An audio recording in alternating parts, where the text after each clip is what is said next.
कोणत्या कंडिशनमध्ये बलात्कार मानला जाऊ शकतो? जर एखादा पुरुष महिलेच्या इच्छेविरुद्ध जर तिच्याशी संबंध बनवत असेल तर तो बलात्कार मानला जाईल. किंवा तिच्या सहमती किंवा संमतीशिवाय जर तो तिच्या शरीराचा छळ करत असेल किंवा तिच्या चारित्र्याचं हनन करत असेल तर त्याला म्हटलं जाईल बलात्कार. परंतु कधी कधी महिला सहमती देते, परंतु सहमतीमध्ये कंडिशन मांडली गेलेली आहे बघा.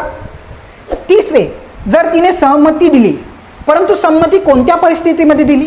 जर त्याच्या जीवलगाला म्हणजे त्याच्या नातेवाईकांना, जीवलग नातेवाईकाला मारून देण्याची धमकी दिली, शिवाय तिला बंदिस्त बनवलं. बघा, जेव्हा तिला किंवा तिच्या परिचित असलेल्या कोणत्या व्यक्तीला मृत्यूचा धोका किंवा भीती जर असेल किंवा दुखापत होण्याच्या भीतीने जर तिने सहमती दिली असेल तरी काय होईल? हा बलात्कार मानला जाईल. काय, तिला टॉर्चर करून तिच्या नातेवाईकाला जीवे मारण्याची धमकी देऊन जर तिच्याशी सहमतीने, आता बघा तिने सहमती दिली आहे परंतु ती